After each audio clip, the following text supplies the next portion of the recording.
Allora, in questo video voglio spiegarti perché, in maniera semplice, il modo che abbiamo di fare comunicazione non è del tutto efficace.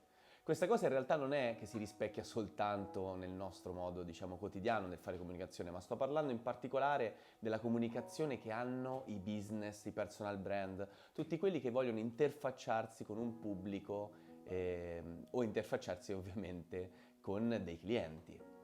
Innanzitutto tutte quante queste problematiche nascono per un motivo essenziale, che è quello tutte le persone hanno un obiettivo e questo obiettivo imprenditoriale è quello di vendere. Questo è il problema centrale di tutti quanti gli imprenditori e le imprenditrici. L'obiettivo di un business, se è vendere, ciò significa che tutto quanto è incentrato su cosa? È incentrato sulla vendita, quindi è incentrato sul riuscire in qualche modo a attirare persone all'interno del proprio business per poi vendergli un prodotto. Questa cosa anche a discapito molto spesso, nella quasi totalità dei casi, della nostra autenticità, della nostra biodiversità. Quindi qual è il problema? Che non è sostenibile. Una persona che fa un business che non sente suo, quindi un business oltretutto è un lavoro che tu fai per la maggior parte del tempo nella tua vita, un buon 80-90% della tua vita è composto dal tuo lavoro e se tu per l'80-90% del tuo lavoro fai qualcosa che non ti piace, ovviamente cosa succede? Che vai in burnout, esplodi come è successo a me qualche anno fa.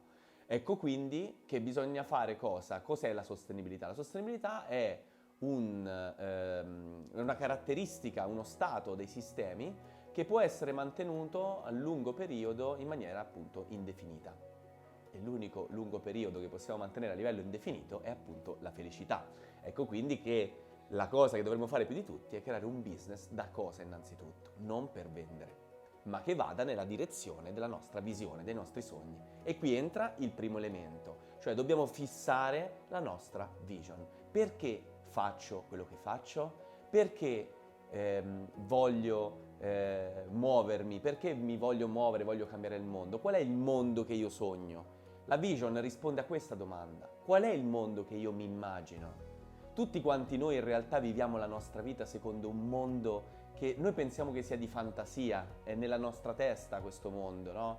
Non so, quando vediamo una persona la giudichiamo in base ai nostri valori e quindi in realtà in questo giudizio stiamo pensando come vorremmo vedere il mondo, come vorremmo vedere le persone, come vorremmo vedere i rapporti, come vorremmo vedere le abitazioni e così via. Questa in realtà è una parte grandissima della nostra vision, è una parte visiva, ma come la possiamo tradurre in 3, 4, 5, una frase, 10 parole?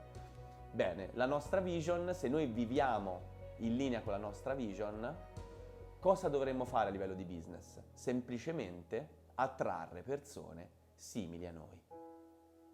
Questa cosa è talmente poco radicata nel nostro cervello che basta guardare tutte quante le divulgatrici, divulgatori, influencer, anche che lavorano nel campo della sostenibilità, ma non solo.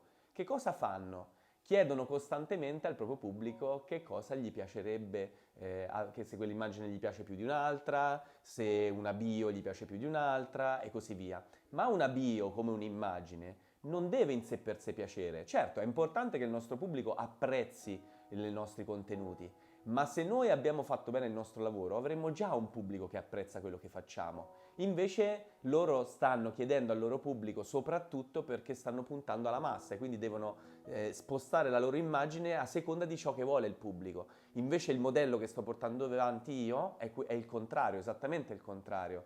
Cioè io sono quello che sono e attraggo persone simili a me che sono in grado di comprendere ciò che io sto portando avanti nel mondo. Ecco quindi che giustamente il feedback va chiesto al nostro pubblico per migliorare ciò che noi facciamo costantemente, ma dobbiamo attrarre persone simili a noi. Per esempio, io che acquisto vestiti nel campo dell'outdoor, ci trovo nel mercato tantissime marche differenti, tantissimi brand differenti, ne so, North Face, Aleva, Patagonia, la Vaude, Mammut, ce ne sono veramente migliaia di brand, centinaia di brand che vendono questa tipologia di prodotti, ma quale scelgo? Scelgo quello più simile a me. Oggi, oltretutto, questo settore legato all'outdoor ha tantissime aziende differenti e quindi posso scegliere quella che veramente è più simile a me, non solo che ha i miei stessi valori, ma che rappresenta nello stesso modo i miei stessi valori. Perché io ho magari il valore della, non so, della comunità, il senso della comunità, della relazione, ma io la vivo questa cosa in un modo e la rappresento in un modo. Tante altre persone la rappresentano in un altro modo, malgrado hanno i miei stessi identici valori. Cosa succede? Oggi tantissime persone vengono da me, mi chiedono la mia consulenza come growth strategist o imprenditore nel campo del regenerative business. Oggi sono l'unico in Italia che fa questo, ma piano piano che entreranno altre agenzie, magari altri professionisti, cosa succederà? Che le persone che magari venivano da me perché ho valori simili, sono l'unico che oggi ha valori simili a loro, si affiancheranno ad altri professionisti che hanno valori ancora più simili ai loro e così via. Questo è proprio come funzionano la creazione di nicchie ecologiche e della biodiversità. Quindi il lavoro che noi dovremo fare per rendere tutto quanto il processo fluido, organico, privo come posso dire, di muri, privo di qualsiasi ostacolo forte sul nostro cammino, dovremo iniziare e risolvere il problema dalla base, quindi vivere di ciò che amiamo fare.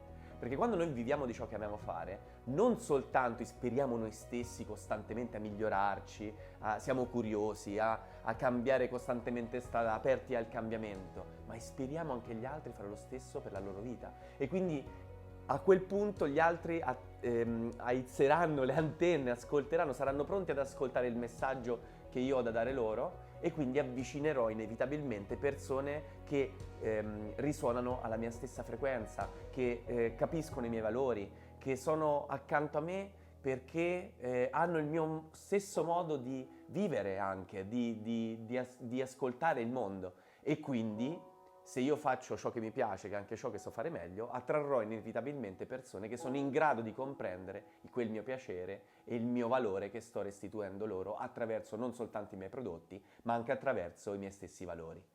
Ecco quindi che non dovremo a quel punto inventarci tutte quante quelle foto idiote che si trovano in giro in posa, persone che si mettono di fronte alla camera, stanno così, che si mettono in 1000 pose differenti, i prodotti, soltanto foto al prodotto. Un business non nasce per vendere, un business nasce per cambiare il mondo. La vendita è solo una diretta conseguenza di questa visione. Quindi le foto, le immagini, tutto ciò che rappresenta il nostro posizionamento, il nostro fenotipo, deve essere coerente con cosa? Con la nostra identità, col nostro genotipo. Cioè deve essere coerente con ciò che noi siamo. Ecco quindi che le nostre immagini, i nostri colori ci devono rappresentare, ci devono risuonare, le dobbiamo sentire nostri e devono riuscire a trasmettere i nostri valori. Non è importante, questa infatti molto spesso capita, no? Se tu fai vedere due immagini e chiedi al tuo pubblico quale gli piace di più di queste due immagini e gliele fai scegliere a loro non lo sanno qual è bene il tuo posizionamento. Lo puoi chiedere se proprio un pubblico super allineato con il tuo posizionamento, ma tu già in primis devi aver scelto determinate foto che riescono a rappresentare effettivamente chi sei veramente lì, più che rappresentarti soltanto da un punto di vista estetico, rappresentarti da un punto di vista valoriale, del messaggio che tu vuoi mandare. E queste immagini non devono essere costruite, a meno che non è un brand proprio che vuole far vedere immagini solo costruite, che è fatto proprio apposta, allora lì vuole trasmettere quel messaggio lì, allora è giusto che siano così. Ma se no, le immagini devono trasmettere esattamente ciò che noi facciamo. I bravi fotografi sono fotografi come quelli per esempio della nostra agenzia IFE. Che cosa fanno Adrian e Luca? Adrian e Luca fanno le foto a ciò che io faccio. Non è che mi dicono Renzo mettiti in posa, fai questo, fai quest'altro. No, io lavoro, faccio una cosa, ne faccio un'altra e loro mi fotografano o mi riprendono mentre sto facendo il mio lavoro, mentre mi diverto a fare il mio lavoro. E queste foto, questi video saranno quindi percepiti dalle persone come un qualcosa di spontaneo, perché effettivamente è così, come qualcosa di autentico. E quindi attrarrò inevitabilmente persone che risuonano la mia stessa vibrazione, che riescono a sentire effettivamente chi sono e soprattutto riescono a comprendere veramente chi sono. Invece, perché la maggior parte delle aziende punta alla massa, punta a tutti quanti, quando in realtà il vero cambiamento nasce dalle nicchie? Nei sistemi complessi, per chi è un designer sistemico lo sa molto bene, nascono da piccolissimi sistemi fino a diventare sistemi sempre più grandi. Un essere umano non diventa un ovulo o uno spermatozoo, semmai un ovulo o uno spermatozoo che diventa un essere umano adulto. Non per tutti ovviamente, ma per la maggior parte delle persone è così. E quindi è dalle nicchie che nasce l'innovazione fino a diventare sempre più grandi, quindi diventare per la massa. Non è il contrario. E allora perché cavolo volete puntare continuamente alla massa? Bisogna puntare a chi siamo noi, alla nostra identità, bisogna puntare a chi davvero noi siamo. E la domanda è: chi siamo noi? Noi siamo natura.